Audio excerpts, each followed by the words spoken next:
Iya, saya kembung terus BAB tidak tiap hari dok. Minum apa saya dok? Oh saya bingung. Oh, minum D3K2 jadi nggak bisa tidur. Nah, kakak minum vitamin D3 nggak bisa tidur, kakak minumnya kapan? Teman-teman ada dua pendapat ya. Ada tim A yang bilang vitamin D3 itu wajib dikonsumsi di siang hari, karena kalau dikonsumsi di malam hari itu bisa mengganggu kalian tidur. Kalau tim B bilangnya, nggak apa-apa tahu konsumsi vitamin D3 di malam hari itu juga boleh, asal kan kalian punya toleransi yang bagus terhadap vitamin D3. Kalau kakak minum vitamin D3 jadi nggak bisa tidur, coba kakak ubah jamnya ya kak. Karena kakak nggak menjelaskan ini jam berapanya, tapi kalau coba kakak ubah jamnya, kakak harus mencari tahu kapan waktu terbaik bagi tubuh kakak untuk konsumsi vitamin D3 K2. Karena tim B itu bilang kalau badan kita itu tuh punya karakteristik masing-masing. Jadi silahkan dicocokkan waktu yang pas untuk kalian tuh kapan konsumsinya. Kak, kalau kembung nggak susah BAB, kembung kemudian sulit BAB, kalau tidak ada nyeri ulu hati perut perih sedikit pun, ini kemungkinan besar karena kakak kekurangan asam lambung dan kekurangan dari enzim pencernaan. Konsumsilah enzim, misalnya enzim digest-all, kemudian kakak juga bisa konsumsi betain HCl atau cuka apel selama kakak yakin tidak ada kembung. Karena salah satu penyebab kembung adalah kekurangan asam lambung, di mana ini terkait sama kondisi GERD sama kekurangan enzim. Betain HCl atau cuka apel dikonsumsi sebelum makan, enzim digest-all ada di keranjang etalase Domi Klinik, itu 1 kapsul saat makan. Nyeri lutut dom, nyeri lutut sama vitamin D3K2, magnesium, kakak bisa pakai glukosamin ya kak. Glukosamin itu bagus untuk yang nyeri lutut, tapi kalau misalnya kakak mau konsumsi glukosamin, pastikan 2 hal. Satu, kakak tidak ada alergi seafood, karena dalam glukosamin itu mengandung seafood. Yang kedua, fungsi ginjal kakak baik. Seenggaknya EGFR kakak minimal itu harus di 75, biar kakak bisa konsumsi glukosamin.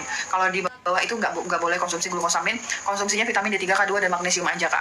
Untuk dosis vitamin D3-nya minimal 10.000 IU, untuk magnesiumnya kalau kakak perempuan 320 mg minimal, kalau kakak laki-laki minimal di 400 mg. Kalau perempuan itu memang pakainya yang brand Solara ya kak. Brand Solara itu bisa dicoba. Kemudian kalau yang laki-laki, kakak bisa pakai magnesium deal. Kalau laki-laki pakainya magnesium deal yang maksimum strength, ini bisa dikonsumsi 2 kapsul sesudah sholat isya, 1 kapsul sebelum tidur. Dok, kalau ilangin nyeri pada mioma minum apaan dok? Saya sudah konsumsi suplemen DIM dan vitamin D3K2. Kakak nyeri ya miomanya ya kak? Kak, kalau misalnya mioma kakak nyerinya itu intens terus menerus, dari sisi aku kakak konsultasi dulu ke dokter penyakit, dokter kandungannya kak. DIM itu memang aku rekomendasikan untuk teman-teman yang miom karena dapat menyeimbangkan produksi dari hormon estrogen. Kemudian untuk vitamin D3K2, magnesium, probiotik ya kak, itu kakak konsumsi. Kalau misalnya terjadi nyeri akut, nyeri yang kok saya jadi nyeri banget ya gitu, saran aku adalah kakak, apalagi nyerinya intens dan terus menerus, saran aku kakak periksa dulu ke dokter kandungan ya kak. Apakah benar ini nyerinya berasal dari miomanya atau karena kontribusi lain gitu ya kak. Kak, suplemen itu dapat menghilangkan nyeri, tapi jalannya itu tuh lambat banget ya kak, lambat bener ya kak. Yang bisa menghilangkan nyeri secara cepat itu adalah obat anti nyeri, dokter konvensional. Aku bukan dalam kapasitas melarang kalian konsumsi obat anti nyeri jika memang benar itu dibutuhkan gitu ya kak. Karena kalau suplemen itu kemampuan dia untuk menghilangkan anti nyeri itu lewat proses yang panjang ya kak, bukan yang minum jam 10, jam 11 udah hilang gitu. Kalau memang kakak membutuhkan obat anti nyeri, silakan konsultasi untuk ke dokter SPOG ya kak. Untuk DIM, vitamin D3K2, magnesium sama probiotiknya dari sisi aku silakan dilanjutkan ya kak. Dok, saya kalau duduk agak lama terus berdiri langsung keliangan dan gelap, kenapa ya dok? Tekanan darahnya berapa kak? Kakak tekanan darahnya berapa? Kemudian kakak cek kira-kira HB kakak, HB itu bisa dilihat dari konjungtiva ini ya kak, kira-kira HB kakak normal atau rendah gitu ya kak, dan tekanan darahnya diperiksa ya kak. Ada tuh kondisi memang goyang saat kalian melakukan perubahan posisi gitu ya kak. Memang ada yang seperti itu, biasanya disertain karena tekanan darah abnormal, kemudian cenderung hipotensi, kemudian untuk teman-teman yang memiliki anemia gitu kak. Dom, tensi saya 90/80, apa boleh konsumsi magnesium tapi 1 kapsul sebelum tidur? Mereknya apa kakak Prima? Teman-teman, kalau kalian tensi di bawah 90/60 dengan ada keluhan klinis, jangan dulu konsumsi magnesium. Tapi kalau hipotensinya sifatnya asimptomatis, artinya itu tidak ada keluhan, itu tetap boleh konsumsi magnesium, tapi mungkin dosisnya dikurangin. Kakak Prima pakai apa? Kalau pakai brand Solaray atau kakak pakai brand yang dari magnesium deal, itu nggak apa-apa, 1 kapsul dulu. Jangan di fullkan maksimal dosis magnesiumnya ya kak, hanya untuk 1 kapsul aja untuk menjaga asupan magnesium dalam tubuh kakak. Mega multimineral 1 kapsul per hari aja kak. 1 kapsul per hari boleh diminum kalau saat buka puasa, saat bulan Ramadan minumnya buka puasa ya kak. Magnesium yang bagus untuk autoimun, magnesium glycinate. Dom, saya kalau duduk lama, udah tadi ya. Dok, kenapa ya saya sudah konsumsi D3 kali tapi pas cek saya kekurangan kalsium, kenapa ya dok? Kakak ada masalah dengan hormon tiroid kakak nggak? Hormon tiroid, hormon paratiroid hormon, ada masalah nggak kak? Kakak Vera, saya sudah konsumsi D3K2 magnesium. Kak, biasanya itu teman-teman yang kekurangan kalsium ada masalah di hormon tiroidnya atau paratiroid hormonnya. Kakak kakak Prima Solaray, oke 1 kapsul. Kakak coba kakak kalsium kakak rendahnya berapa? Kakak kalsiumnya rendahnya berapa ya? Kalau memang sangat rendah sekali, hipokalsium, dan ini terjadi secara berulang, kakak coba minta pendapat sama dokter spesialis penyakit dalamnya. Memang ada teman-teman yang bermasalah dengan, contohnya ada nodul tiroidnya, kemudian teman-teman yang punya hipotiroid itu memang cenderung untuk mengalami hipokalsium gitu ya. Nah, pada satu masa memang kalau kondisi hipokalsium itu harus diobatin dengan konsumsi suplemen kalsium gitu. Vitamin D3, K2 dan ada kondisi di mana kakak nggak bisa kekejar dengan vitamin D3, K2 dan magnesium, tapi harus dibantu sama namanya suplementasi kalsium. Misalnya kalau skor kakak tuh dari 7 kalsium, itu agak susah banget kalau pakai suplemen ya kak. Memang harus benar-benar dilakukan konsumsi suplemen yang kalsium. Bahkan ada teman-teman yang harus di drip sama kalsium itu karena saking rendahnya gitu. Tapi biasanya itu ada penyebabnya ya kak. Silakan kakak berkonsultasi ke dokter penyakit dalam. Nah, untuk teman-teman yang lagi kalsium, kalau nyari kalsium, hindari kalsium karbonat. Kalau bisa, hindari kalsium karbonat. Untuk meningkatkan level kalsium yang paling cepat, itu kakak pakai dari Orotin. Itu paling bagus untuk meningkatkan level kalsium secara cepat. Dok, izin tanya, kalau tenggorokan luka karena asam naik ke tenggorokan, kira-kira obatnya apa ya? Kakak, kalau pakai obat, aku dokter konsultan medicine yang tidak memberikan obat dalam rangkaian terapi aku ya kak. Kalau aku boleh berpendapat, tenggorokan kakak luka, makasih kakak pisah karena asam naik, ini lebih ke LPR. Nah, untuk LPR itu pada dasarnya memang benar asam lambungnya naik ke tenggorokan. Cuman bukan karena dia kelebihan asam lambung, karena kelebihan produksi asam lambung. Functional medicine memiliki pendapat yang berbeda. Ini terjadi karena pH lambung kakak yang normalnya asam berubah menjadi basa. Hal ini mengakibatkan gangguan pada katup lambung dan kerongkongan. Karena katup ini mengalami terganggu dan cenderung terbuka, makanya asam lambung kakak mudah naik ke kerongkongan dan tenggorokan.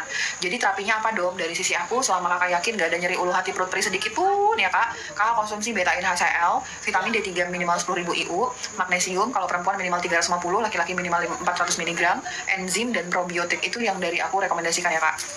Kak, saya autoimun kalsium 9,5, oke, nggak masalah. Vitamin D3 saya 149, sebaiknya saya konsumsi vitamin D3 berapa IU gitu. Kalsium kakak normal ya kak, jadi itu kakak walaupun vitamin D3 kakak 149, ini bukan toksik ya kak, karena kalsium kakak normal gitu. Vitamin D3 dianggap toksik karena bisa meningkatkan kalsium dalam darah. Kalsium dalam darah itu dapat mengakibatkan penyumbatan plak di pembuluh darah di jantung, dapat mengakibatkan resiko batu ginjal. Cuman karena saat ini kalsium dalam tubuh kakak normal, jadi vitamin D3 149 itu bukan yang toksik gitu. Kalau kakak saat ini tidak ada keluhan sama sekali, sedikit pun cakep kakak ya, kakak nggak ada keluhan sama sekali, kakak konsumsi vitamin D3-nya 10.000 IU, tapi hanya per 3 hari saja. Kalau nggak ada keluhan sama sekali. Tapi kalau kakak masih ada keluhan, tapi saya ada keluhan loh dong, saya ini autoimun saya masih flare gitu ya kak. Saran aku adalah walaupun nilai kakak 149, kakak tetap konsumsi vitamin D3 minimal 10.000 IU. Ada kondisi namanya kekurangan vitamin D3, makasih Bapak Parulian ya, ada kondisi namanya resistensi vitamin D3. Kekurangan vitamin D3 itu artinya secara laboratorium nilai lab kakak itu rendah, dan secara klinis kakak merasakan keluhannya. Tapi kalau resistensi vitamin D3, mungkin secara lab itu akan didapatkan nilai vitamin D3 kakak tinggi, tapi secara keluhan kakak itu masih merasakannya. Resistensi vitamin D3 itu artinya itu kayak tubuh kita itu nggak bisa menyerap vitamin D3 yang aktif, atau bisa juga tubuh kita itu nggak mampu untuk mengubah vitamin D3 yang tidak aktif menjadi aktif. Suplemen vitamin D3 yang kalian konsumsi itu vitamin D3 bentuknya tidak aktif. Tidak aktif ini harus diubah oleh tubuh kita, terutama organ hati dan ginjal, agar dia bisa berubah menjadi aktif. Nah, si aktif inilah yang akan main-main di dalam sel kita. Jadi kalau kalian konsumsi vitamin D3, udah benar, tapi belum selesai sampai situ kak. Kakak harus memastikan vitamin D3 kakak itu bisa berubah menjadi bentuk yang aktif. Nah, perubahan bentuk aktif ini butuh hati yang oke, organ hati yang oke, organ ginjal yang baik. Kemudian kondisi yang dapat mengakibatkan resistensi atau terhambatnya penyerapan dan perubahan konversi vitamin D3 yang tidak aktif menjadi aktif. Salah satunya adalah obesitas, hipertensi, diabetes, autoimun. Kemudian kakak kekurangan zinc, kakak kekurangan magnesium, itu merupakan kondisi yang dapat mengakibatkan kakak resistensi insulin. Jadi misalnya kalau kakak mau konsumsi vitamin D3 gitu, karena bagus nih kata Domi. Jadi itu kakak memperhatikan, bukan cuma selesai masalahnya udah konsumsi vitamin D3 selesai, tapi kakak juga memastikan pola makan kakak bagus, kemudian kakak sudah menjauhi makanan-makanan dapat meningkatkan anti peradangan, kakak juga konsumsi magnesium untuk membantu penyerapannya, zinc kalau misalnya ada dana silahkan konsumsi zinc.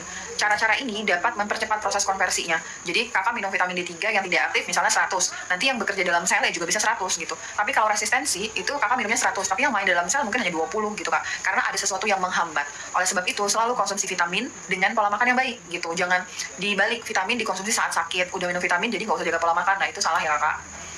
Asam folat buat promil boleh nggak dok? Kalau di functional medicine pakainya udah metil folat kak, bukan asam folat lagi. Asam folat tuh bentuk lama ya kak, bentuk aktif yang stabil itu metil folat. Memang harganya lebih mahal, tapi aku lebih milih metil folat sih kak. Dok, minum suplemen susu kolostrum bubuk buat toddler baik nggak selain dikasih D3 probiotik?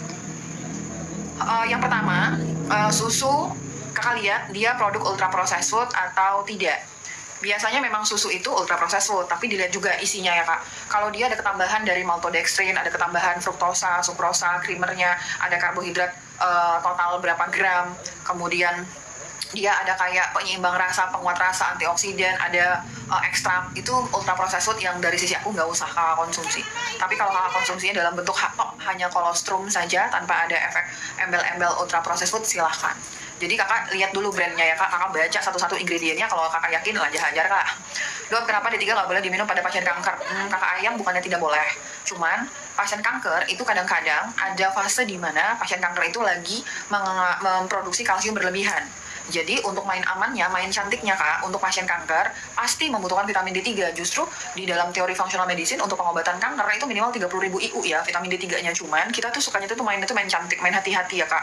Setiap pasien kanker yang mau konsumsi vitamin D3 dianjurkan untuk konsumsi, untuk cek kalsium dalam darah dulu. Kalau kalsium dalam darahnya pasien kanker ini oke, gaskan kak vitamin D3. Bisa 30.000, bisa 50.000 IU kalau kanker gitu. Kakak Ayang bukannya nggak boleh, tapi periksa dulu kalsium dalam darahnya. Dok, aku mau kolonoskopi sehari sebelum itu cuma disuruh konsumsi susu. Contoh susu apa yang aman, dok? Waduh, waduh, halo kakak Sansan. Jangan konsumsi susu yang ada ininya, kayak ada creamernya, ada gulanya, ada karbonya gitu. Kalau dokternya bilang boleh konsumsi susu apa aja, kakak konsumsi susu ini aja, yang fresh, yang pengawetnya minimal gitu. LED saya 37, eosinofil 0,7, minum suplemen apa ya dok? Saya autoimun RA. LED 37 itu tinggi ya kak, eosinofil itu low ya kak ya, rendah. Autoimun RA, yang teman-teman yang autoimun di sini ya, teman-teman yang autoimun di sini, apapun jenis autoimun kalian, diagnosisnya apapun itu, kalau aku boleh sarankan, yang harus kalian konsumsi semi-semi wajib ya kak, vitamin D3 K2 minimal di 30.000 IU, kemudian itu adalah magnesium. Magnesium kakak kalau misalnya kakak perempuan minimal 350 mg, kalau kakak laki-laki 500 mg. Kemudian zincnya yang tipe picolinat ya.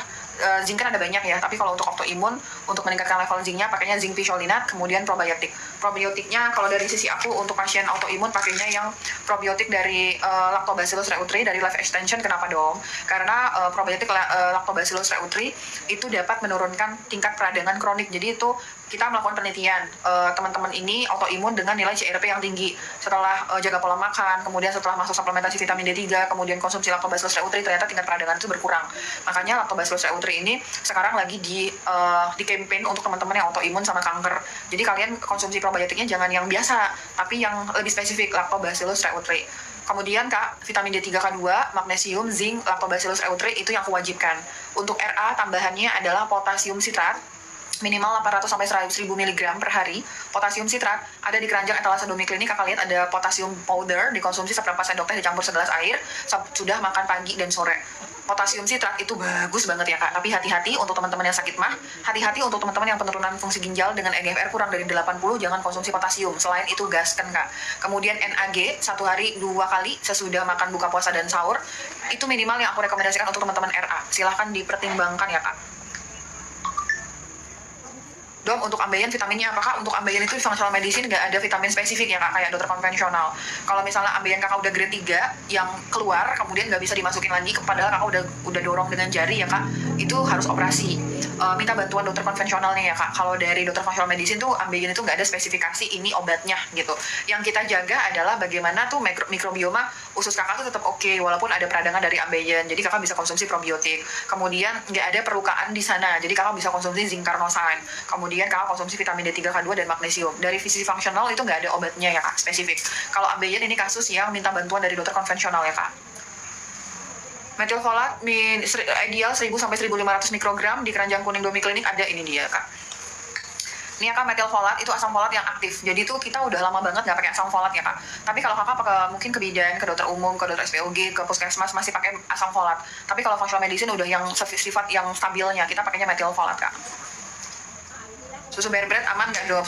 Susu kurma nggak aman lah kak, ada gulanya. Mendingan tuh susu beruang, ya udah deh nggak apa-apa. Dok jelasin apa? Kakak apa yang dijelasin? Dok, kalau BAB nggak lancar, ini dia perut kembung, nyeri ulu hati, apa itu dikatakan ada masalah empedu? Oh enggak, tidak semudah itu Ferguson.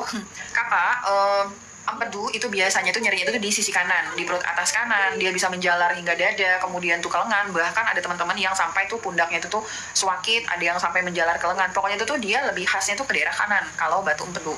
Empedu itu bisa ditegakkan diagnosisnya lewat USG. Dokter bisa melakukan kira-kira suspek nih, kayaknya sih pasien ini suspek batu empedu nih, kalau disesuaikan dengan kondisi dari gejala klinisnya. Kalau kakak nggak ada bagian-bagian kanan yang nyeri, hanya kemudian kembung, kemudian kakak ada nyeri ulu hati, sepertinya itu belum bisa kita konfirmasi ini adalah empedu. Silakan kakak untuk USG ya kak. Ada gangguan ginjal, kreatin 3, ureum 10, 90, apa boleh konsumsi magnesium? Kakak boleh konsumsi vitamin D3, tapi vitamin D3 bukan bentuk suplemen, tapi bentuk obat, namanya kalsitriol. Itu jatuhnya obat ya kak. Kemudian kakak boleh konsumsi, selama kakak belum cuci darah, kakak boleh konsumsi magnesium. Tapi kalau kakak sudah cuci darah, hati-hati untuk konsumsi magnesium. Kakak konsultasi dulu secara intensif ke dokter functional medicine-nya untuk dikasih tahu mana yang boleh kakak konsumsi, mana yang tidak gitu ya. Karena udah kreatinnya 3 ya kak, hati-hati sekali. Dokter saya, aduh terlalu cepat ini running text-nya. Dok, gastro untuk pemula gimana efeknya? Gastro Comfort itu adalah suplemen yang aku rekomendasikan untuk teman-teman yang nyeri ulu hati, perutnya perih, gastritis, kemudian tukak lambung, itu aku rekomendasikan. Cuman di dalam Gastro Comfort itu ada zinc carnosine. Di dalam Gastro Comfort itu ada zinc carnosine ya teman-teman. Semua jenis zinc, entah itu zinc picolinat, entah itu zinc gluconat, entah itu zinc glycinate, semua dapat menimbulkan reaksi nggak cocok. Reaksi nggak cocok itu berupa setelah minum zinc perutnya jadi kram, nggak nyaman, kemudian ada yang mual gitu. Tapi ada juga yang adaptasi. Kalau misalnya kalian memutuskan untuk konsumsi zinc carnosine untuk masalah gastritisnya, atau memutuskan untuk konsumsi Gastro Comfort dengan pemahaman bahwa mungkin saja saya tidak cocok, atau mungkin saja saya bisa adaptasi dulu nih sama zinc gitu. Jadi itu kalau kakak mau coba silahkan, tapi aku nggak pernah bisa menjamin kakak pasti cocok, karena semua suplemen itu memiliki resiko nggak cocok. Contohnya zinc, teman-teman yang konsumsi zinc itu ada yang perutnya lagi langsung nggak nyaman. Nah, dalam mengatasi perut nggak nyaman ini kakak harus sabar, pelan-pelan. 1 hari ini kakak minum zinc nggak nyaman, kakak jangan berhenti dulu. Mohon berkenan untuk melanjutkan minimal 3-5 hari kak. Setelah 3-5 hari, kalau sebenarnya proses zinc itu lama-lama nyeri perutnya itu berkurang, itu sebenarnya proses adaptasi. Nanti lama-lama hilang. Tapi kalau semakin hari menuju hari ketiga, hari kelima lah kok tambah parah dong, kemungkinan kakak nggak cocok gitu. Dok, kalau orang IBD sebaiknya suplemen apa? Kak, kalau IBD itu sebenarnya kan radang usus ya. Untuk teman-teman yang radang usus, IBD radang usus terkait autoimun. Jadi, kakak tetap konsumsi suplemen yang wajib untuk pasien autoimun. Yaitu adalah, awal aku nggak cocok minum zinc, tapi setelah adaptasi, alhamdulillah cocok. Oke, kakak, kakak terima kasih ya kakak Sweet Gallery yang sudah menuliskan reviewnya. Ini aku maksud ya kakak Sweet Gallery ini mengalami adaptasi. Bagaimana kalau misalnya kalian terlalu cepat untuk memutuskan, oke, baiklah saya nggak cocok dong, oke, cut langsung gitu. Nanti kakak nggak dapat manfaatnya, karena tuh ada zinc itu sensitif untuk beberapa pasien gitu. Kalau kakak bersedia untuk melanjutkan silahkan, siapa tahu itu adaptasi dan akhirnya kakak cocok. Tapi kalau berhari-hari setelah konsumsi kok muakin parah, berarti nggak cocok ya, qadarullahnya itu begitu. Itu ya kak, jadi aku tidak pernah bisa menjamin bahwa kalau kalian konsumsi suplemen itu langsung sehat, langsung cocok, aku nggak pernah menjamin, karena setiap orang ada karakteristiknya. Sekarang kita bahas, terima kasih kakak Sweet Gallery ya. Sekarang kita bahas masalah radang usus. Teman-teman yang autoimun, yang radang usus, sebenarnya itu konsepnya adalah secara sederhananya ya kak, usus kakak tuh lagi ngamuk usus kakak itu kak, makanya dia peradangan. Nah, ketika bayangin deh ada istri kakak atau pasangan kakak tuh lagi ngambek, perempuan nih lagi ngambek, bahaya banget kan gitu. Zinc carnosine kalau nggak cocok di stop aja, atau nanti minum lagi di jeda dok. Kalau misalnya terjadi kram setelah konsumsi zinc carnosine, mohon izin untuk dilanjutkan dulu minimal 3 hari. Setelah 3 hari rasanya kayaknya kok makin tambah aja dong, makin gak karuan, berarti nggak cocok. Tapi kalau semakin hari rasanya makin nyaman, itu namanya adaptasi gitu. Oke, baiklah, aku bahas dulu IBD ya kakak IBD. Untuk hepatitis B, oxbaya atau biolif? Biolif, karena di dalam biolif itu ada oxbayalnya kak. Kakak IBD ya.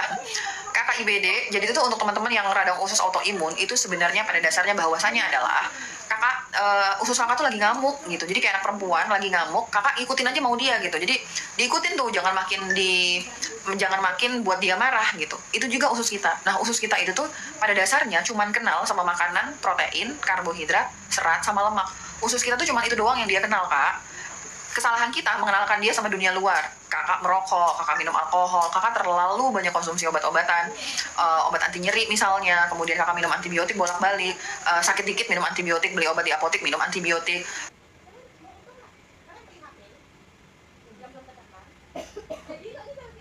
Banget makan mie instan, makanan yang tinggi gula, karbohidrat olahan gitu.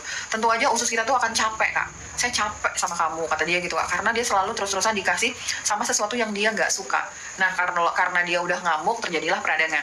Jadi pada dasarnya di dalam functional medicine, mengobati peradangan usus itu hanya dengan cara memberi makan yang cocok bagi usus kita. Itu aja konsepnya, Kak.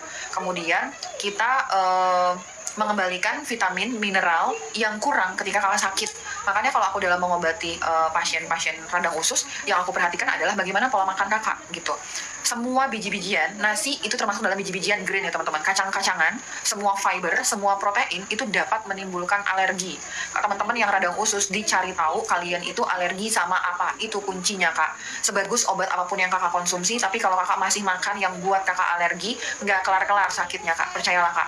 Misalnya kakak udah berobat ke dokter SPPD, dikasih misalnya sulfasalazin gitu ya, Kak. Obatnya bagus, tapi kalau kakak tetap konsumsi makanan yang buat usus kakak ngamuk, itu pasti nggak selesai pengobatannya atau lama gitu. Bagaimana saya tahu dong saya itu nggak cocok sama makanan tertentu gitu. Kakak jangan makan junk food, ultra processed food, semua hal yang kemasan itu kakak stop. Kemudian kakak tes satu-satu. Makanya tuh kalau pada pasien-pasien radang usus, biasakan tuh jangan makan satu hari itu banyak lauk, nanti kakak bingung. Jadi itu tuh misalnya hari ini kakak makan cuma nasi dan ayam saja. Terus kakak lihat, saya cuma makan hari ini nasi sama ayam. Lihat bagaimana kondisi perut kakak. Besok kakak cuma makan ayam aja seharian. Kakak makan ayam aja seharian, jangan pakai nasi. Kakak compare, bandingin. Kira-kira kakak waktu makan pakai nasi sama ayam aja lebih nyaman mana perut kakak? Oh ternyata saya lebih nyaman kalau makan ayam aja dong. Berarti kakak alergi sama grain, biji-bijian. Nasi itu termasuk alergen karena dia dalam golongan grain. Berarti nasi checklist, coret. Besok kakak cuma makan ayam sama telur. Kakak bandingin. Oh ternyata habis makan ayam sama telur, ternyata perut saya aman dong. Berarti telur kakak cocok. Gitu caranya, Kak. Itu yang aku ajarkan untuk semua pasien radang usus aku. Tanya ke usus kalian apa yang bisa dimakan. Jadi makan tuh jangan banyak menu ya, Kak. Nanti kakak akan bingung.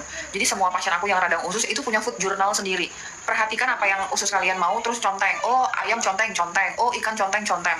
Besok begitu juga kalau kakak habis lagi makan sayur. Kakak makan sayur tuh cuma satu aja gitu. Repot banget ya. Iya, Kak. Memang repot, tapi ini cara yang efektif untuk menyembuhkan radang usus kakak. Kalau misalnya kakak makan sayur, misalnya hari ini sayur bayam gitu. Kan kadang-kadang tuh ibu-ibu rumah tangga kan ada bayam, ada lagi wortel, ada lagi toge dalam bening bayam tuh, Kak. Jangan cuma bayam doang. Kemudian kakak tes, aduh dong habis makan sayur bayam kok saya jadinya kembung ya dong, nggak bisa, coret gitu ya, Kak. Itu cara itu dapat memberitahu ke kakak ini adalah makanan yang cocok dan enggak. Sembari kakak melakukan itu, kakak kembalikan fungsi alamiah tubuh kakak dengan mengkonsumsi suplemen yang kemungkinan hilang ketika selama kakak sakit radang usus. Teman-teman yang radang kacang almond itu bisa diterima, kacang mede itu banyak yang nggak bisa terima, Kak. Yang penting disangrai ya, Kak, jangan digoreng ya. Nah, untuk teman-teman yang radang usus, yang sering kalian kekurangan itu adalah probiotik. Radang usus udah pastilah kacau balau tuh gut microbiome-nya. Jadi kalian membutuhkan probiotik. Kemudian kakak membutuhkan enzim. Kemudian kakak kekurangan vitamin D3K2, kakak kekurangan magnesium, kakak kekurangan benfotiamin, kakak kekurangan fatty acid. Fatty acid itu didapatkan dari misalnya omega 3 fish oil. Makanya teman-teman radang usus ketika konsumsi omega 3 itu jadi kayak enak. Kemudian kalian kekurangan kolagen, kalian kekurangan glutamin. Itu yang disembuhkan untuk pengobatan radang usus. Kita nggak ngasih antibiotik seperti sulfasalazin, tapi yang kita kasih adalah hal-hal yang mungkin hilang selama kakak sakit. Begitu ya, Kak, yang bisa aku sampaikan. Silakan dipelajarin apa yang aku sampaikan ini. Kalau kakak yakin, silakan kakak cari vitamin D3, magnesium, probiotik, kakak cari di mana enzim berada, kakak cari glutamin, kakak cari omega 3 fish oil. Gitu ya, Kakak, semangat merdeka. Glutamin untuk apa dong? Glutamin itu merupakan salah satu kayak penyangga struktur usus kita loh, Kak. Jadi dia dapat membantu dalam rangkaian pengobatan leaky gut, dapat rangkaian IBD, itu bisa membantu. Stroke penyumbatan bisa minum vitamin D3K2, bisa banget, Kakak. Aku sering sekali mendapat pertanyaan ini ya, karena tuh aku paham ya, Kak. Banyak sekali informasi simpang siur yang kakak dapatkan mengenai vitamin yang lagi hype banget kan, vitamin D3. Aku sudah mencoba 2 kali membuat video tentang ini karena tuh aku khawatir ada informasi yang kurang pas. Minimal dari pemahaman aku sebagai dokter functional medicine, Kakak, bahwasannya adalah vitamin K2 itu ada 3. Vitamin K itu ada 3, Kakak. Ada K1, K2, sama K3. K3 itu kita coret karena dia tidak FDA approved. Jadi dia nggak di ACC sama FDA. Jadi dia nggak boleh beredar. Tapi itu vitamin K itu bukan cuma K2 doang, Kakak. Dia ada 3. K1, K2, dan K3. K3 nggak kita bahas karena dia nggak boleh beredar sama FDA. Tinggal K1 dan K2. K2 itu tidak memiliki korelasi langsung terhadap masalah pembekuan darah. K2 itu nggak punya korelasi langsung terhadap pembekuan darah. Yang bertanggung jawab terhadap proses pembekuan darah adalah K1. Jadi, Kak, teman-teman yang bermasalah dengan pembekuan darah, itu K1, K2 itu tuh nggak ada hubungannya Kak, K2. Justru kalau Kakak penyumbatan, K2 itu sangat Kakak butuhkan. Jadi yang aku dapatkan adalah kenapa isu ini bisa keluar, karena ada menyamakan K1 dengan K2, padahal K2 dan K1 tuh kerjanya tuh beda jauh. Kalau K1 penyumbatan, pembekuan darah. Kalau K2 itu bersifat untuk mentransport kalsium. Kalau kakak ada penyumbatan, kakak malah wajib konsumsi K2 kak. Karena K2 itu bisa ngambilin si plak-plak yang nyumbatin pembuluh darah kakak. Jadi teman-teman yang stroke malah wajib konsumsi K2 dari sisi functional medicine. Kakak Leni silahkan dipelajari. Aku tahu sebagai masyarakat mungkin kakak terombang-ambing karena berbagai dokter pendapatnya berbeda-beda, tapi ini adalah pendapat yang aku berikan berdasarkan konsep functional medicine. Jadi aku punya pasien stroke, kemudian pasien-pasien aku yang jantung, itu aku kasih dengan K2 selama dia tidak konsumsi Xarelto dan warfarin. Kalau kakak konsumsi Xarelto sama warfarin dikasih sama dokter jantungnya, baru aku bilang, kakak nggak boleh ya konsumsi K2. Kenapa? Karena kakak Sarangyo makasih ya, karena Xarelto sama warfarin itu berinteraksi sama semua golongan vitamin K. Jadi K2 pun nggak boleh. Tapi kalau golongan aspirin, clopidogrel itu masih boleh karena mereka itu hanya berinteraksi sama vitamin K1, K2 enggak gitu. Itu dari pendapat aku kakak ya, mohon izin silahkan dipelajarin kakak ya. Kalau kakak mengalami penyumbatan, ingat ya kak, ini penyumbatan ya, bukan perdarahan ya.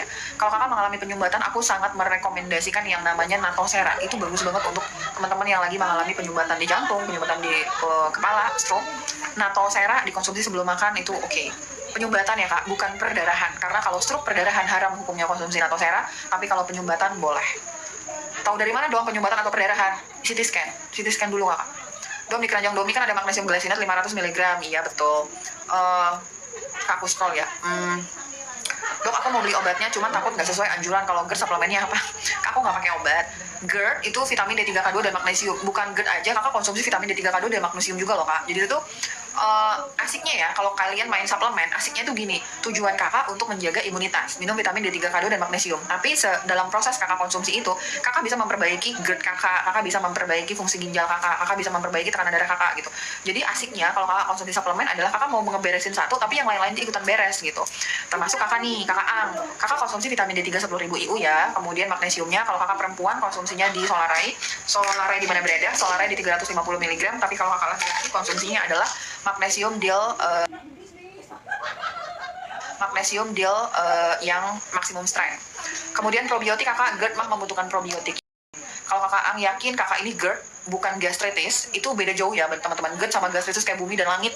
Jadi tuh aku tuh selalu bertanya, kakak yakin gak kakak GERD? Oh yakin dong, saya tuh gak ada perut perih dong, saya tuh cuma tenggorokan ganjel, nafas gak lega, kemudian tuh kayak ada yang ngeberat, kemudian tuh kayak ada lendir-lendir di kerongkongan, asam tuh naik ke kerongkongan, tapi perut saya aman dong, perut saya gak perih. Oke baik, kemungkinan besar itu GERD. Silahkan konsumsi beta-in HCl 1 kapsul sebelum makan.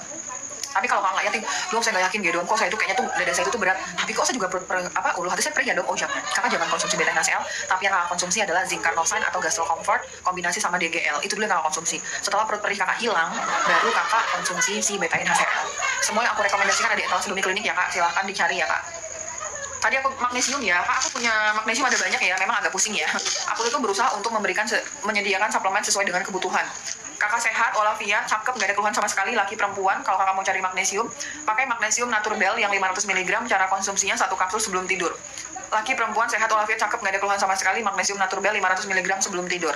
Tapi kalau kakak ada keluhan, perempuan berat badan kurang dari 60 kilo, pakainya Solaray 4 kapsul, 2 kapsul sesudah makan maghrib, 2 kapsul sebelum tidur. Kalau kakak perempuan di atas 60 kilo atau laki-laki di apapun berat badannya ada keluhan, minumnya magnesium deal maximum strength, ini 3 kapsul, 2 kapsul sesudah makan buka puasa, 1 kapsul sebelum tidur. Jadi untuk magnesium pun aku bedakan ya kak dosisnya ya, biar efektivitas itu mantap. Orang tua usia 72 tahun penurunan fungsi ginjal boleh minum vitamin D3K2, wajib kakak. Penurunan fungsi ginjal itu pakai vitamin D3K2.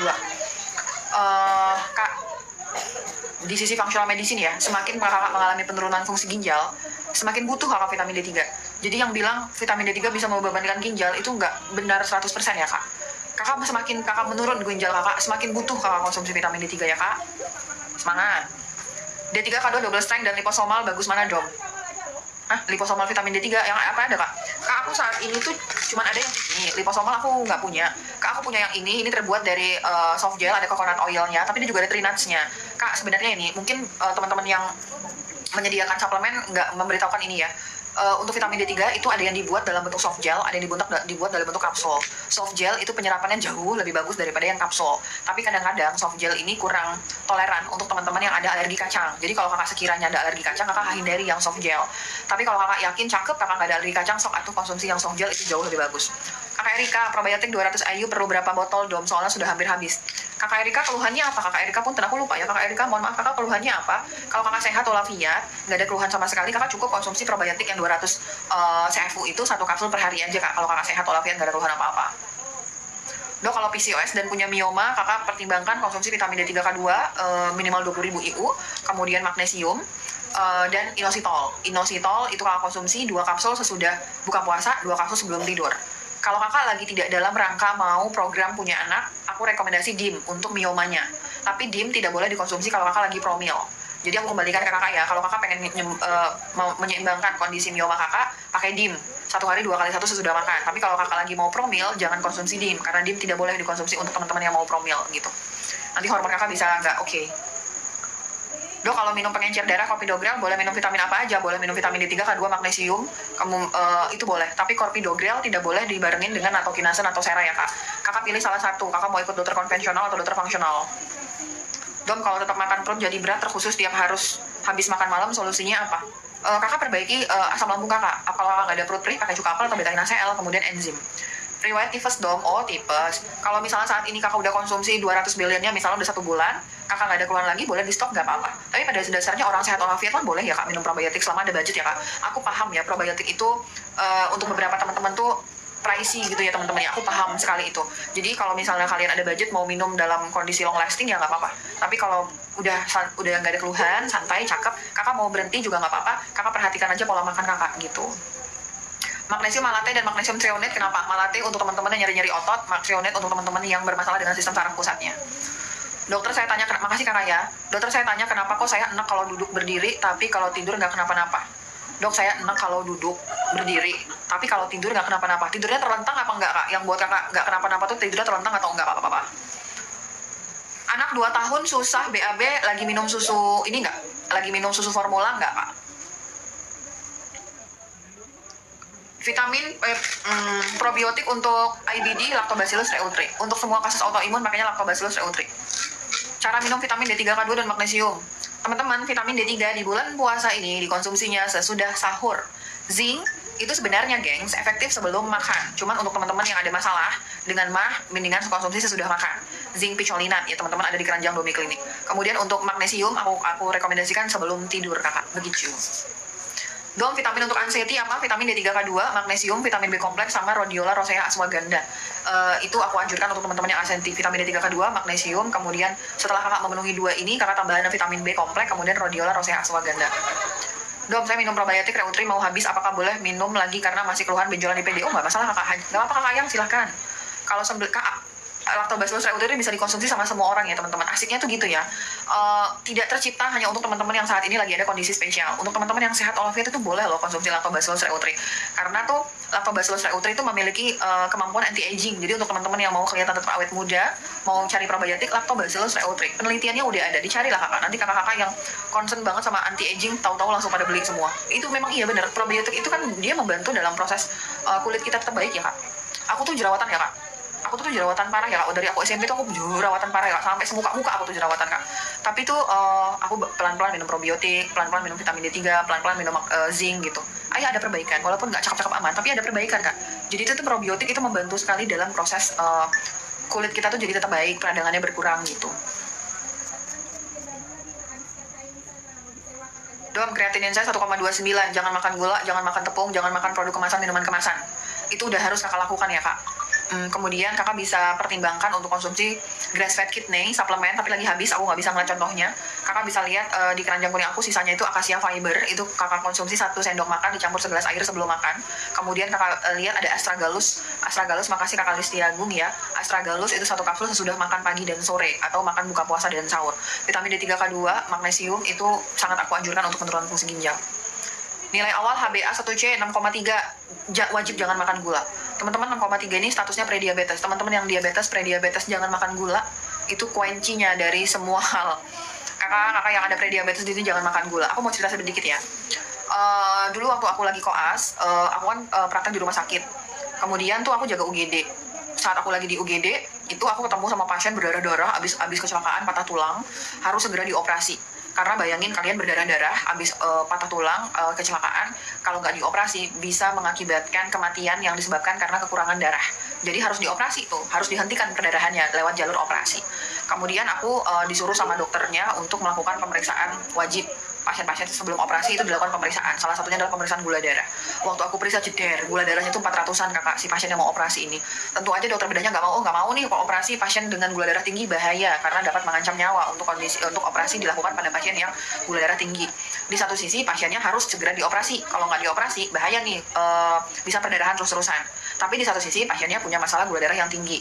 Akhirnya sama dokter penyakit dalamnya dilakukan upaya untuk menurunkan gula darahnya. Dikasih protap terapi ya kak, insulin diberikan dalam waktu 1 hari, gula darah pasien yang 400-an hampir 500 itu bisa turun menjadi di bawah 200.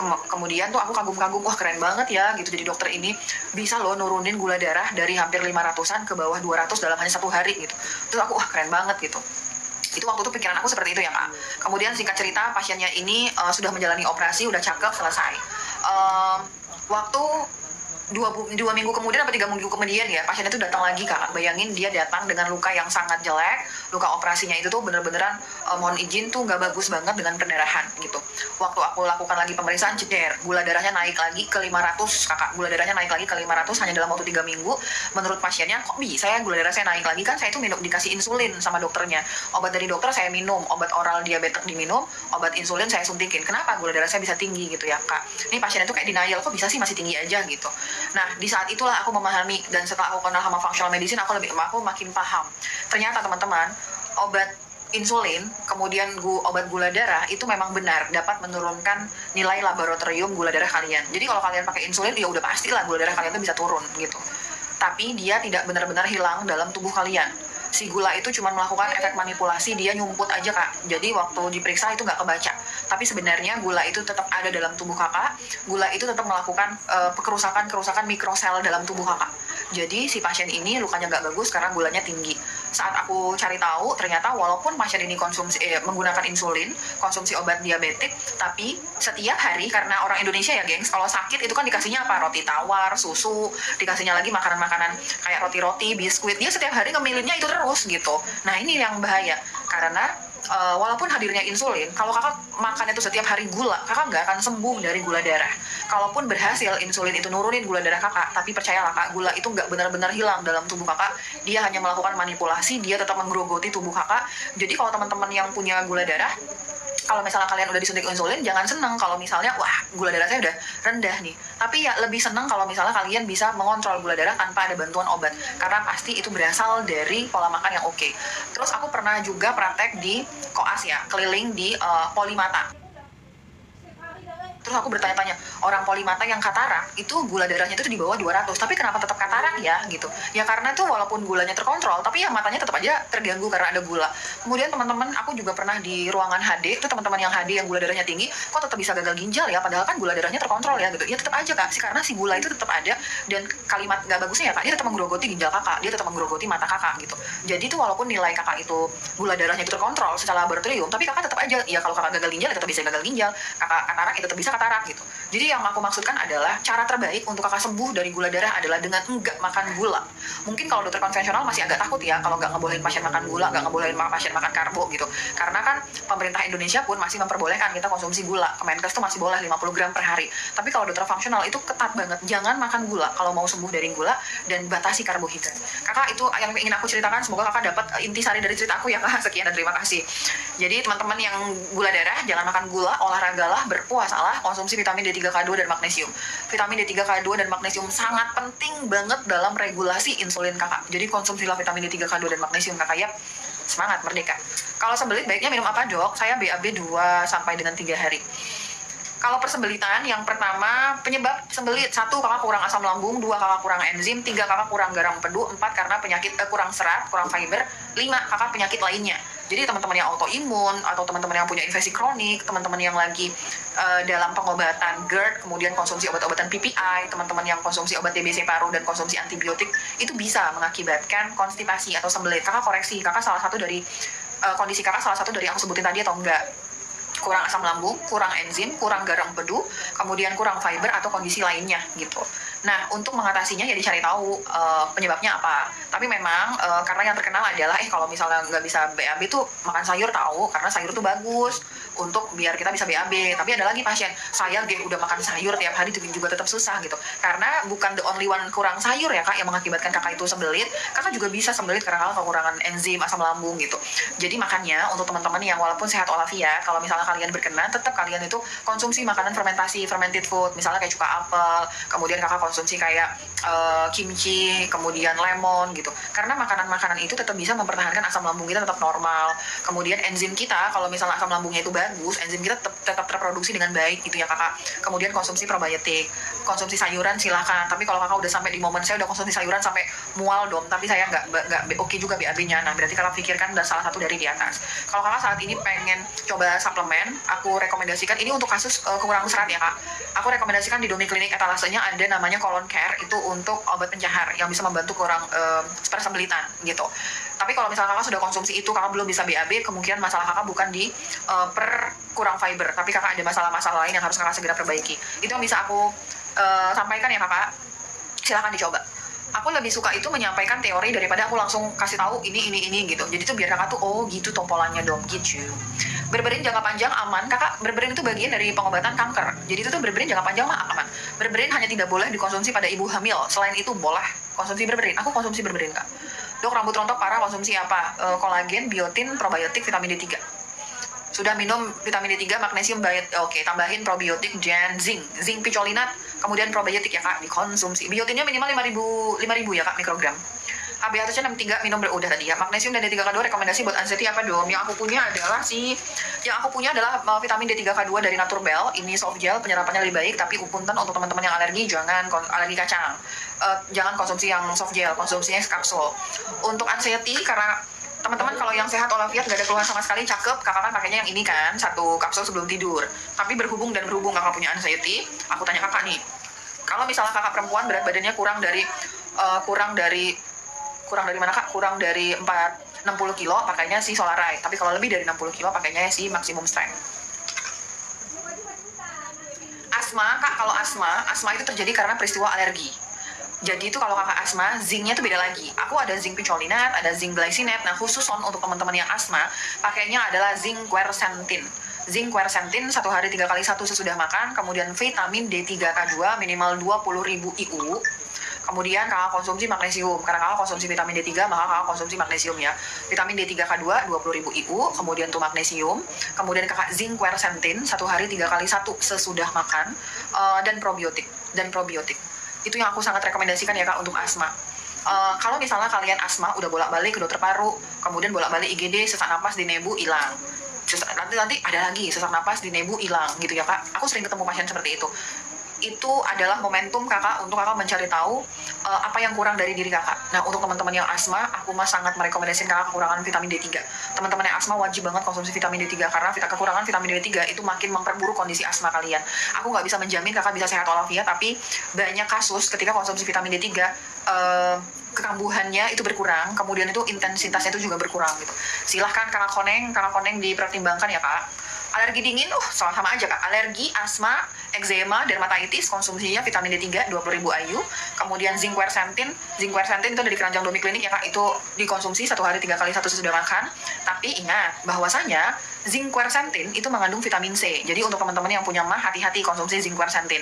Tapi kalau kakak nggak ada, gaskan kak, 1 hari 3 kali 1 sesudah makan, vitamin D3 20.000 IU, kemudian probiotik, kemudian kakak konsumsi magnesium. Begitu kakak. Itu untuk teman-teman asma, alergi, TBC paru, untuk teman-teman yang dermatitis, teman-teman yang eksim, itu konsumsinya itu ya kak, vitamin D3, probiotik, zinc quercetin, dan magnesium.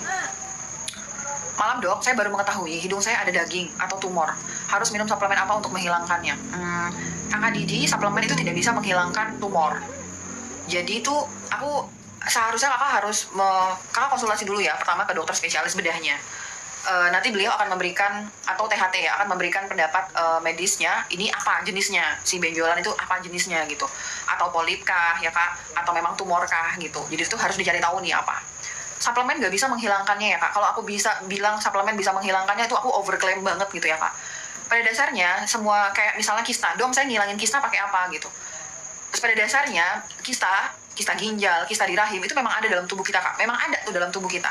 Cuman tuh pola hidup kita yang menentukan dia mau berkembang, dia akan menimbulkan keluhan klinis atau tidak gitu. Tapi memang ada dalam tubuh kita. Jadi kalau untuk menghilangkan ya susah kalau nggak operasi gitu.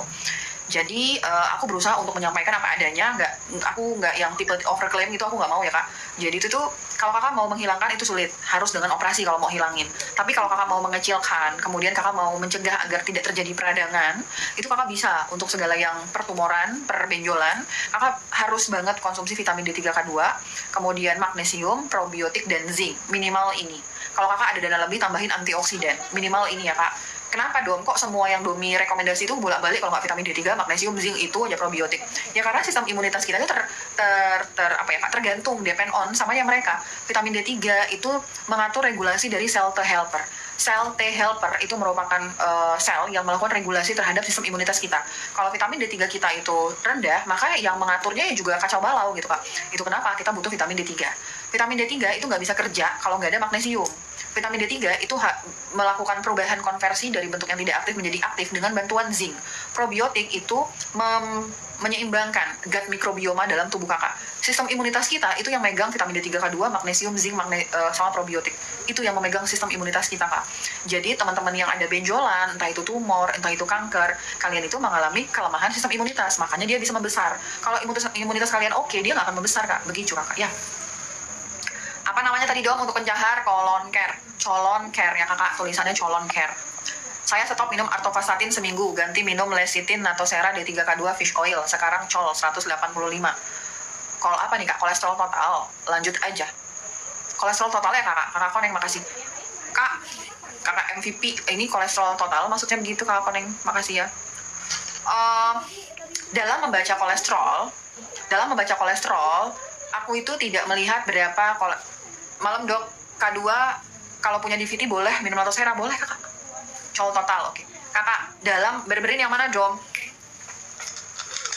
Ini kak berberin, ini berberin aku ya kak, berberin 1 kapsul sebelum makan.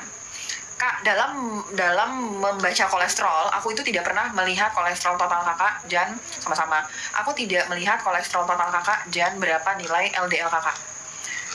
Yang aku lihat adalah Kak, gini ya Kak, sebenarnya itu tuh dokter konvensional, dokter jantung itu aku kemarin melihat ada dokter jantung ya, itu menyampaikan sebuah VT. Beliau tuh bilang kolesterol itu kita butuhkan dalam tubuh kita. Kita butuh kolesterol dalam pembentukan hormon, kita butuh kolesterol dalam pembentukan struktur otak kita, kulit kita, itu membutuhkan kolesterol. Jadi itu tuh sama sebenarnya cara pandang dokter konvensional sama fungsional dalam menilai kolesterol. Tapi perbedaannya adalah kalau dokter konvensional itu cenderung untuk menganggap kalau kolesterol ketinggian itu nggak bagus gitu. Kalau kolesterol ketinggian itu nggak bagus. Jadi kalau kolesterol dengan nilai laboratorium toleransi yang paling tinggi 200, kalau misalnya kolesterol total kakak itu 700, 300, gitu 200 gitu, itu sudah dianggap berlebihan. Nah, sesuatu yang berlebihan itu dianggap tidak baik. Makanya tuh banyak teman-teman dokter kalau kakak kolesterol totalnya di atas 200 jeder, langsung dikasih artovastatin. Itu konsepnya. Tapi kalau di dalam fungsional, kita setuju kolesterol itu bagus banget untuk tubuh kakak. Memang kakak lahir, itu memang udah ada kolesterol dalam tubuh kakak. Jadi kolesterol itu memang ada dalam tubuh kita. Tapi balik lagi seperti kista tadi ya kak, kolesterol ini bisa berubah menjadi jahat, sesuatu yang merugikan tubuh kakak ketika ada oksidasi di dalam tubuh kakak. Oksidasi itu berasal dari apa dong? Dengerin kakak ya, oksidasi kolesterol itu adalah peristiwa yang mengubah kolesterol yang tadinya baik, yang melindungi kakak, jadi berubah menjadi jahat. Disebabkan karena apa anak-anak? 1, merokok, udah pastilah kakak kalau kakak merokok kolesterol kakak berubah semua jadi jahat. Kemudian kakak minum alkohol, kakak stres, kemudian kakak makan gula, junk food, ultra processed food, kakak makanin gorengan ya kak ya, bakwan, nanti buka puasanya makan kolak yang tinggi gula, itu yang melakukan oksidasi terhadap kolesterol kakak. Ciri khas Domi. Jadi tuh kalau misalnya kakak melakukan banyak sekali konsumsi yang tadi ya, rokok, kemudian makanan-makanan junk food, itu bisa berubah geng, si kolesterolnya menjadi jahat. Nah, yang functional medicine yakini adalah ketika kolesterol itu berubah menjadi jahat, yang dilakukan adalah bukan nurunin level kolesterolnya, tapi menghilangkan si oksidasi ini, biar kolesterolnya balik lagi ke jalan yang benar, kakak, ke sirotol mustaqim. Jangan belok-belok tuh jalannya.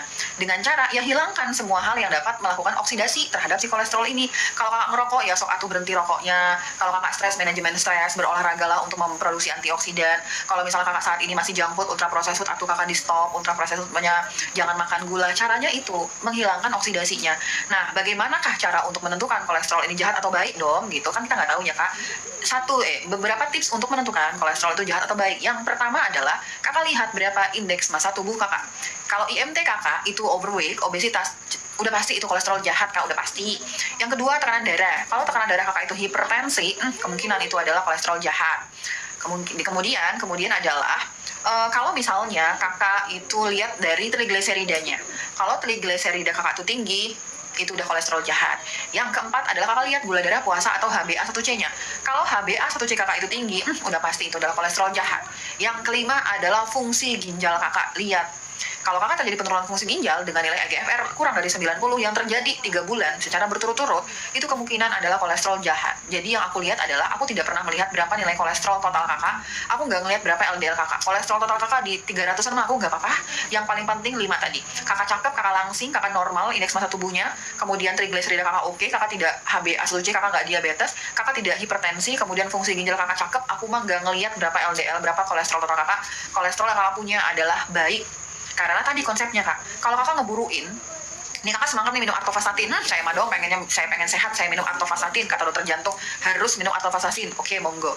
Tapi kakak tetap aja, kakak makan, tetap ngerokok, kemudian kakak tetap makan junk food, gula kakak makan, besok buka puasa kakak pakai cola, pakai cendol, yang manis-manis itu, percuma si obat artovastatin ini kak, karena peristiwa oksidasi terus aja terjadi gitu. Makanya ada teman-teman yang ngomel, saya itu udah minum artovastatin dom, kolesterol total saya tuh, kolesterol LDL saya tuh udah rendah, tapi kenapa saya tetap bisa serangan jantung? Ya karena peristiwa oksidasinya itu tetap berjalan kakak. Plak dalam penyumbatan plak di pembuluh darah kakak tetap jalan. Artovastatin itu cuma nurunin level, tapi dia tidak mengubah peristiwa pengubahan plak oksidasi itu, nggak dia ubah. Kalau kakak mau sehat, ya itu jangan adain tuh faktor-faktor resiko yang dapat mengubah si kolesterol total jahat. Kakak lebih suka yang mana? Secara laboratorium kakak normal, tapi di dalam tubuh kakak itu peradangannya itu masih jalan terus. Atau laboratorium oke, bisa tampak salah, tapi peradangan kakak itu dalam tubuh itu sudah mulai berkurang. Begitu ya kak konsepnya ya. Semoga bisa mudah dipahami. Jadi bagi aku, functional medicine tidak pernah memberikan obat artovastatin. Jadi kalau misalnya kakak ada waktu nanti yang habis tadarusan malam-malam, habis sholat malam, kakak cari tuh AHA, itu Asosiasi Dokter Jantung Amerika pun itu udah pernah merilis artikel mengenai bahaya obat artovastatin. Jadi obat artovastatin itu dapat mengakibatkan muskulospasme atau otot itu jadi itu pegel-pegel yang diinjus karena penggunaan artovastatin itu ada. Dan di dalam SOP-nya, protapnya, setiap dokter yang memberikan obat artovastatin secara idealnya harus ngasih tahu ke pasiennya, ini efek samping dari artovastatin. Bukan artovastatin doang, ini efek samping dari obat statin. Nanti kalau misalnya terjadi ini, maka kita harus melakukan ini. Kalau kakak nggak mau, misalnya kakak udah konsumsi terlalu lama dan efek sampingnya sudah terjadi, pasien diberi informasi upaya mitigasinya seperti ini. Jadi itu tuh pasien itu wajib mendapatkan edukasi secara lengkap mengenai obat yang akan kakak konsumsi gitu. Idealnya tuh seperti itu. Aku nggak paham apakah dokter-dokter di Indonesia, dokter jantung udah melakukan itu, tapi idealnya tuh seperti itu kak. Kalau misalnya kan kita kan BPJS ya kak, kita juga memahami ya dokter jantung kan pasiennya banyak, sedangkan jumlah dokter jantung kan mungkin tidak sesuai sama penduduk Indonesia. Mungkin kalau saat ini kakak tidak mendapatkan edukasi itu, jangan menyalahkan dokter jantungnya. Kakak buat diri kakak tuh level up. Kakak lebih rajin untuk baca, kakak lebih rajin kritis untuk mencari tahu, oh ternyata ini toh gitu. Jadi walaupun dokter jantungnya tidak memberitahu, kakak udah tahu sendiri, saya tahu nih dok, saya belajar soalnya gitu. Itu lebih baik daripada kakak bergantung dengan orang gitu ya kak. Jadi dari sisi aku adalah aku tidak memberikan obat statin kepada pasien, tapi yang aku edukasi adalah kak kalau kakak HbA1-nya tinggi ya dihilangin, atau kakak gulanya jangan makan gula. Kemudian kalau hipertensi minum vitamin D3K2, kakak konsumsi magnesium, kemudian kakak konsumsi niacin. Untuk teman-teman yang kolesterolnya tinggi, trigliseridanya tinggi, minumnya niacin satu hari 1 kali aja. Kemudian kalian bisa minum CoQ10, itu antioksidan bagus untuk jantung ya kakak. Kemudian kalau kalian mengalami overweight, kalian bisa konsumsi berberin. Kalau kalian mengalami penurunan fungsi ginjal, kalian bisa konsumsi akasia fiber sebelum makan dan astragalus. Itu kuncinya ya kak. Jadi kita tidak melihat kolesterol itu secara sederhana, kita melihat whole package ya kak ya dari kolesterol. Semoga membantu ya kak.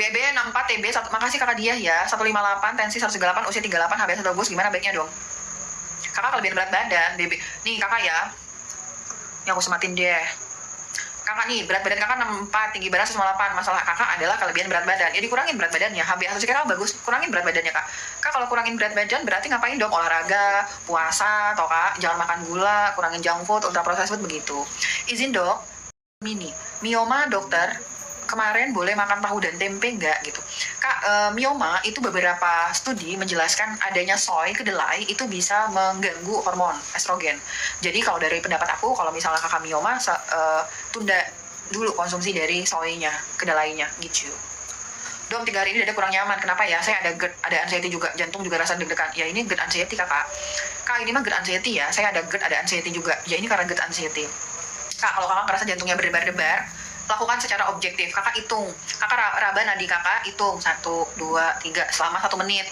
kalau misalnya denyut nadi kakak itu mentok di 100 itu sebenarnya masih normal karena itu takikardi itu kalau misalnya di batas 100 60 sampai 100 itu masih normal ya kak jadi itu tuh kakak harus melakukan secara objektif subjektif itu keluhan yang kalian rasakan nah untuk memvalidasi apakah benar ini keluhannya ada kakak lakukan secara objektivitas bener nggak ya saya berdebar-debar gitu ternyata denyut jantungnya cuma 80 nih dom ternyata mungkin kakak anxiety jadi ngerasa berdebar-debar gitu kakak ya untuk anxiety kakak Neng makasih untuk anxiety yang aku rekomendasikan adalah vitamin D3K2 magnesium B1 atau B kompleks 1 kapsul sesudah makan kemudian probiotik rhodiola rosea ashwagandha untuk teman-teman yang struggling dengan anxiety iya dok minum sufor sama ASI juga iya kakak sufor dihilangin aku sering banyak ketemu kasus pasien anaknya sembelit kemudian anaknya gatal-gatal eksim gitu ya terus aku kasih tahu kak anaknya minum apa minum sufor dom gitu terus aku lihat sufornya ada gulanya ada karbonya ada lagi ultra processed foodnya gitu begitu dihentikan hilang kakak makasih kakak Neng ya gitu jadi tuh kita itu anak-anak kita itu dari kecil tuh sudah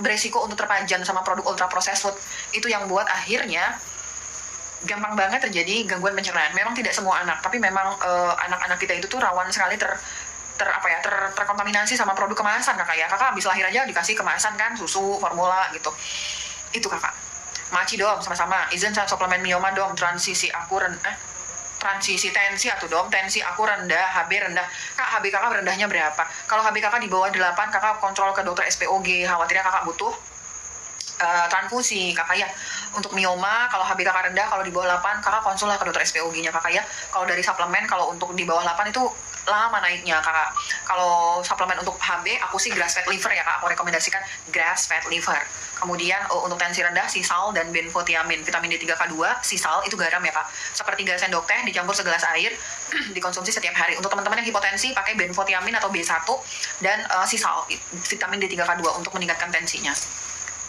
dom saya sudah CU magnesium glycinate oke saya lagi GERD LPR cara minumnya gimana aduh naturbel kakak ya kakak ya kalau pakainya naturbel kakak konsumsinya 1 kapsul dulu sebelum tidur aman damai tentram gak ada masalah sama sekali kalau berat badan kakak di atas 60 kilo kakak naikin jadi 2 kapsul dosisnya ya kak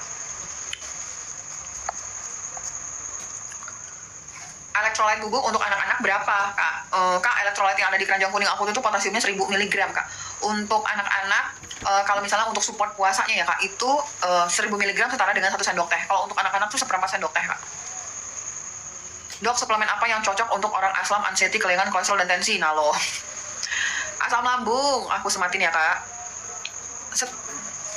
suplemen apa nih dok yang cocok untuk asam lambung anxiety kelengan kolesterol dan tensi asam lambung anxiety tensi kolesterol itu semuanya membutuhkan vitamin D3 kak makanya kakak jangan bosan-bosan ya kak kalau ada kakak datang di live aku bolak-balik aja ngomongin vitamin D3 karena itu kebutuhan dasar kita kak asam lambung, anxiety, kemudian hipertensi itu karena kakak kekurangan vitamin D3 atau ini adalah penyakit yang terkorelasi karena kekurangan vitamin D3 kakak wajib konsumsi dulu itu kakak Alek vitamin D3 minimal 10.000 IU kalau hipertensi minimal tuh 30.000 IU kalau dari sisi functional medicine kakak tapi kalau kakak takut tester dulu di 10.000 IU kakak konsumsi itu magnesium bagus banget untuk regulasi tensi magnesium bagus banget untuk mengembalikan kerja dari otot LES kakak yang kendor pada kondisi asam lambung kemudian magnesium itu dapat mengademkan kerja simpatis, saraf simpatis kakak.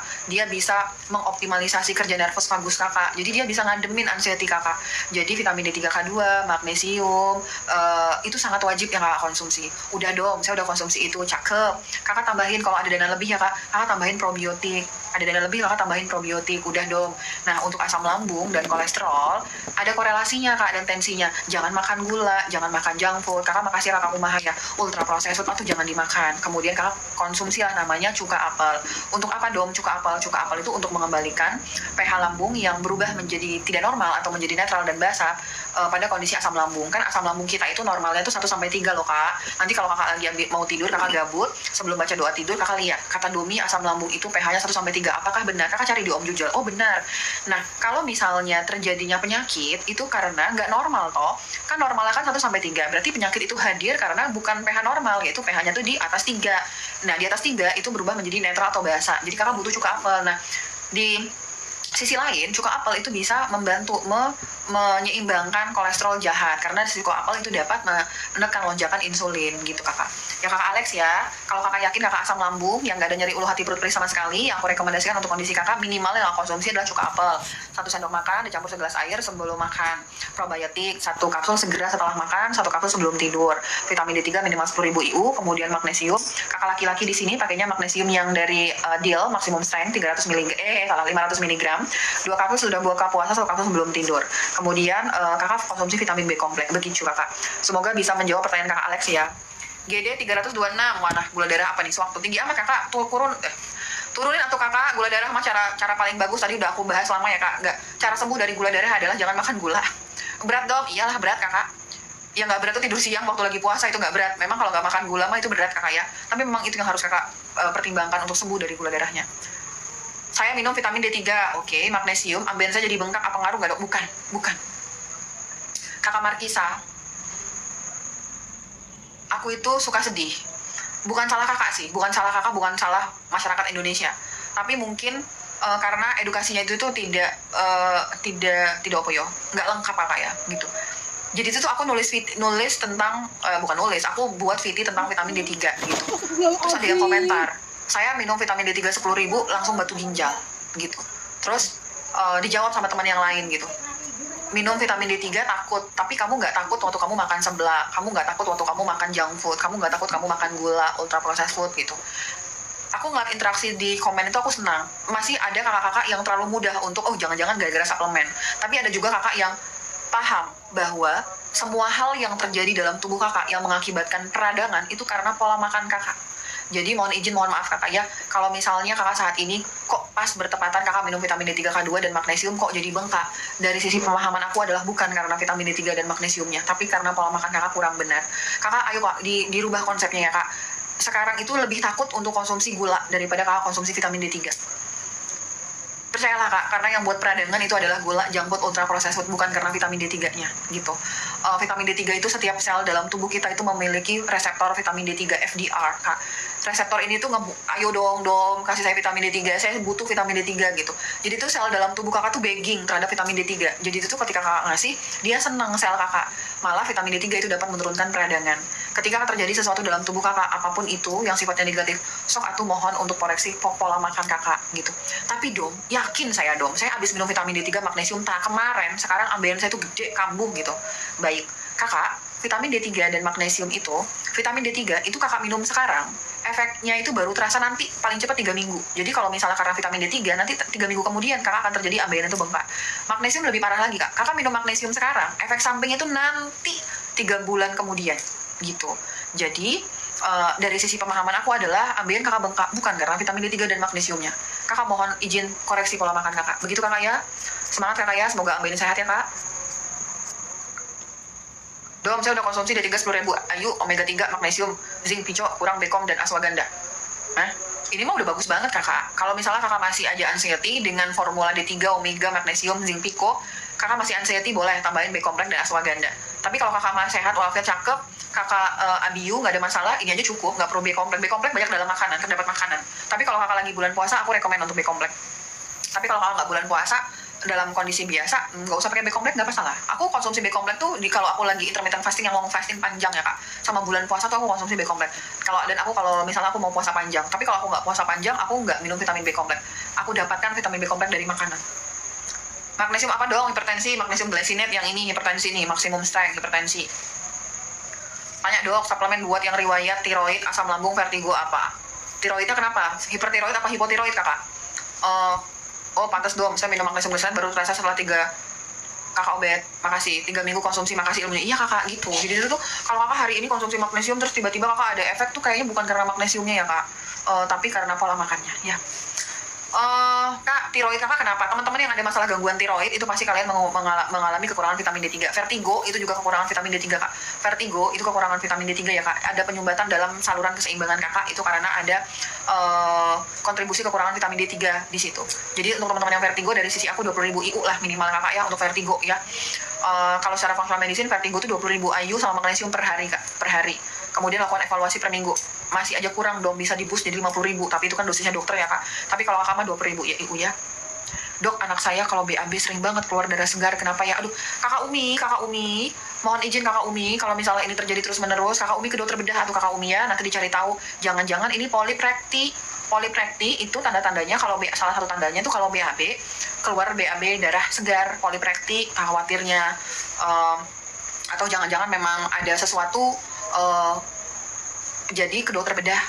Khawatirnya kalau keluar darah terus-terusan kan bisa nanti terjadi anemia kakak Umi. Nanti kalau anaknya anemia, nanti kalau anaknya lemes, nggak lincah gitu ya. Kakak Umi mohon izin, mohon ke dokter bedah ya untuk dicari tahu, dok ini apa ya gitu ya. Takutnya tuh poliprekti sering terjadi pada anak ya kakak Umi ya. BB, tadi mah kakak awal mau udah aku bahas. BB 64 kakak overweight. Kalau kakak overweight, itu masalah hidup kakak ini kakak MVP, itu masalah hidup kakak ini kakak overweight. Kalau yang lain mah udah oke. Cuman memang tensinya agak naik sih kak ya. HbA1c kan bagus kan. Vitaminnya apa dong? Berberin atau kakak ya? Berberin. Kak, berberin. Makasih kakak Gia buang ya. Kakak berberin 1 kapsul sebelum makan pagi dan sore. Vitamin D3 overweight itu udah pasti karena kekurangan vitamin D3 dan magnesium. Teman-teman yang mau menurunkan berat badan, tahu nggak sih teman-teman? Dulu tuh berat badan aku tuh 86 kilo tahu. Aku tuh berat badannya pernah 86 kilo loh. Jadi itu tuh aku tuh yang udah olahraga gedebak-gedebuk gitu ya, udah nggak makan gitu, susah turunnya gitu. Ternyata untuk teman-teman yang overweight, obesitas, kalian mau menurunkan berat badan, kalian harus banget konsumsi vitamin D3, K2 dan magnesium. Vitamin D3, K2 itu vitamin D3 itu menentukan deposit lemak dalam tubuh kalian. Jadi itu intinya adalah semakin timbunan lemak dalam tubuh kalian tuh banyak, semakin obesitas, semakin level vitamin D3 kalian tuh rendah. Nah, jadi itu kalau misalnya teman-teman yang ingin menurunkan berat badan, wajib banget konsumsi vitamin D3, K2 dan magnesium untuk mempercepat prosesnya gitu. Aku nggak bilang ya, gengs, kalau minum vitamin D3 langsung kurus. Aku nggak bilang gitu ya. Aku bilang adalah mempercepat prosesnya. Karena setiap timbunan lemak dalam tubuh kakak semakin banyak, semakin kurang vitamin D3 kakak gitu. Jadi konsumsilah vitamin D3 kakak, magnesium, dan berberin. Kalau kakak yakin kakak nggak ada nyeri ulu hati, perut perih sedikit pun, seujung kuku pun kakak nggak ada, cuka apel atau kakak bisa untuk cuka apel atau lemon bisa untuk membantu proses regulasi insulin kakak gitu. Dong, sembelit lagi puasa gini wajar nggak sih? Ya nggak wajar. Kak, sembelit itu ya jangan diwajarkan, jangan dinormalisasi. Kayak korupsi di Indonesia udah normalisasi, kita jangan ikut-ikutan. Sembelit itu nggak wajar kakak. Jadi itu kalau kakak sembelit mungkin saja kakak kurang cairan. Hidrasi itu juga mempengaruhi kakak ya. Hidrasi itu mempengaruhi juga kondisi BAB kita. Kakak jangan-jangan waktu puasa kakak lebih banyak tiduran, mager, itu rebahan aja, itu bisa mempengaruhi motilitas usus kita. Jadi untuk teman-teman yang senangnya rebahan gitu, itu bisa terjadi konstipasi karena tuh kita perlu gerak biar kita BAB gitu ya kakak. Jadi kakak sariawan, jangan sariawan ya kakak perhatikan hidrasi kakak selama bulan puasa udah oke apa belum, minimal 40 ml kali kilogram berat badan kan. Kemudian kakak udah oke belum gerakannya, kakak selama bulan puasa apakah cenderung dalam kondisi statis yang diam atau kakak lebih mobile? Kalau enggak mobile kakak olahraga jalan cepat gitu ya kak. Kemudian kakak kurang fiber, mungkin kurang diserap dari buah dan sayur, penuhin kebutuhan fibernya gitu ya kak. HB rendah tapi nggak lemes dok, jangan dinormalisasi kakak, lagi jangan dinormalisasi. Kalau HB rendahnya berapa dulu kakak ya? Kalau HB-nya 8 walaupun kakak nggak lemes nggak boleh kakak. Ini harus jadi warning kita ya. Kadang-kadang ada penyakit yang asimptomatik, makanya tiba-tiba teman-teman ada yang jeder kaget, kok saya punya kanker ya dong, padahal saya nggak ngerasain apa-apa gitu. Nah kakak Gemini, HB rendah itu sudah ada tanda dari klinis kakak ada terjadi yang nggak bener nih gitu. Jadi ini adalah momentum untuk kakak untuk memperbaiki semuanya. HB rendah itu bisa karena kakak kekurangan zat besi, karena kakak kekurangan asam folat. Nah makanlah zat besi dan asam folat banyak dari sayuran dan protein hewani gitu. Tiroid berapa IU? 10.000. Penasaran foto Jomi zaman dulu? Waktu aku 86 kilo ya kak. Janganlah kak, udah aku bakar sama foto aku kak. Aku akan menghilangkan jejak aku waktu aku nggak cakep ya kak. Kak, suplemen untuk wanita usia 48, kolesterol total 230, BB 63, tinggi 150. Kakak basuh, kakak overweight ya, kakak kelebihan berat badan. Berarti karena kakak ada kelebihan berat badan, sehingga kolesterol total yang kakak punya saat ini sifatnya kolesterol jahat. Bagaimana dong caranya? Baik, caranya adalah turunin berat badan kakak ya. Kakak olahraga, kemudian kakak boleh kombinasi kardio dan angkat beban, boleh. Kemudian kakak jangan makan gula, ultra processed food, junk food. Kemudian kakak konsumsi vitamin D3, K2, magnesium, dan berberin. Vitamin D3, K2, magnesium, berberin. Kalau kakak nggak ada nyeri ulu hati perut perih sama sekali, boleh pakai cuka apel. Untuk kolesterol totalnya, kalau kakak mau lebih cakep, kakak bisa pakai niacin. Niacin, 1 tablet sesudah makan. Aku baru sebentar udah 99 pertanyaannya ya. Hilangkan jejak, oh jelas kakak Gia. Aku menghilangkan jejak. Waktu aku jelek-jelek tuh aku hilangin jejaknya, aku bakar sama foto-foto kamu. Nggak Dingka, bohong Dingka. Aku tuh tipenya tidak suka foto sih, jadi aku nggak bermasalah sama yang zaman dulu. Aku nggak suka foto orangnya kak. Waktu aku mau masuk dunia TikTok tuh aku grogi banget ya kak. Aku tuh seneng ngomong, cuma aku nggak nyangka aja harus ngomong di depan kamera gitu. Tapi sekarang aku udah nyaman. Waktu pertama-tama tuh aku mungkin jawabnya cuma A, B, B gitu, karena aku grogi kak. Sekarang aku udah lebih nyaman. Dom, aku gastritis, gut anxiety, pakai apa dom? Kelingan terus, kedinginan terus, perut kayak disayat-sayat. Ya Allah kakak. Aduh kakak kok namanya cuma titik doang ya. Aku mau nyapa kakak tapi nama kakak cuma titik aja ya. Kakak titik aja. Nih teman-teman ya, kalau misalnya kalian ngerasa kedinginan terus ya, ini ciri khas yang harus kalian pahamin ya. Kalau gut gastritis kan udah pada paham ya. Kalau gastritis nyeri ulu hati perut perih, kalau gut mah dadanya berat gitu ya, kedinginan. Teman-teman yang selalu ngerasa kedinginan, padahal orang-orang lain ngerasa nggak aman tahu, suhunya mah normal, nggak dingin, tapi kakak kedinginan terus kakak ya. Terus kakak disertai dengan kakak tuh lemes, males ngapa-ngapain, mager, kayaknya pengen rebahan terus gitu ya kak. Kakak cari namanya kuesioner mandiri hipotiroid. Kuesioner mandiri hipotiroid ya kak, kuesioner mandiri hipotiroid. Tanda-tanda dari teman-teman yang hipotiroid adalah dia kedinginan terus, karena kan tiroid itu kan mengatur dari suhu kita. Jadi tuh kakak yang hipotiroid itu ngerasa kedinginan terus kak. Nah kalau kakak ngerasa kedinginan terus, kakak cari kuesioner mandiri hipotiroid. Itu yang buat Kemenkes kita ya kak. Di kuesioner itu ada 9 pertanyaan kakak, ada 9 pertanyaan di kuesioner itu, ada 9 pertanyaan, kemudian dijawab pertanyaannya. Jika dari 9 pertanyaan 5 jawabannya iya, hati-hati, kemungkinan kakak ada hipotiroid. Nah, kalau kakak menemukan itu, kakak ke dokter penyakit dalam. Kakak sebutkan, dok, sekarang gejala saya ini. Kemudian kemarin saya melakukan pengisian kuesioner hipotiroid, dok. Lah, kok ada 5 jawaban iya ya, dok, gitu. Kemungkinan besar dokter penyakit dalamnya akan memberikan rujukan untuk memeriksa TSH dan FT4 kakak. Kemungkinan besar akan seperti itu. Nanti akan divalidasi apakah benar kakak hipotiroid atau tidak, gitu. Nah, kebalikan hipotiroid ada namanya hipertiroid. Kalau hipertiroid, kakak Gia ini mah filter kayaknya kak. Untuk hipertiroid ya kak, itu kebalikan gengs dari hipotiroid. Kalau hipertiroid itu kakak tuh ngerasa kepanasan, nggak kelar-kelar kak, kepanasan terus yang kakak rasakan. Kakak tuh gerah, kakak nggak bisa diem, kakak berdebar-debar, kayaknya kakak tuh selalu berenergi gitu. Itu tanda dari hipertiroid. Kemudian punten mohon maaf ya kak, hipertiroid itu lebih mudah dideteksi daripada hipotiroid. Karena teman-teman yang hipertiroid itu terjadi penurunan berat badan yang signifikan, kemudian matanya itu jadi kayak belok gitu loh kak, kayak jadi melotot. Itu teman-teman yang hipertiroid. Jadi kalau untuk teman-teman hipertiroid, ada kecurigaan hipertiroid, kakak lihat kuesioner mandiri hipertiroid sama. Ada 9 pertanyaan, kakak jawabin deh itu 5 pertanyaan. Kalau jawabannya iya, kakak ke dokter penyakit dalam. Mohon izin dok bantuannya bagaimana saya ini, saya terduga hipertiroid gitu. Nanti kakak akan dikasih surat rujukan untuk melakukan cek laboratorium untuk memvalidasi apakah benar hipo dan hyper gitu ya. Kalau saya bukan hipo, bukan hyper, tapi udah dioperasi 1. Apa yang dioperasi kak? Kakak nodul tiroid ah. Tirat seberapa kak? Kakak nodul tiroid ah. Ada juga nih kak namanya nodul tiroid. Nah si nodul tiroid ini pokoknya masalah pertiroiditan, nodul tiroid oke. Masalah nodul tiroid sama tiroid kak, itu kakak membutuhkan vitamin D3, K2, magnesium, zinc, dan selenium. Itu mah gong banget ya. Zinc, picolinat minimal 50 mg. Kemudian selenium, aku udah cek labor dom, aman. Oh kakak titik udah cek labor, oke. Kakak udah cek labor, kakak kedinginan terus tadi ya. Sebentar kak, aku lain di hipotiroid dulu ya. Nah untuk teman-teman yang pertiroiditan, selenium kakak butuh 200 mikrogram. Selenium untuk jenis tiroid pakainya selenometation. Selenometation ya kak. Kemudian zincnya pakai zinc picolinat. Kemudian kakak membutuhkan vitamin D3, K2 dan magnesium.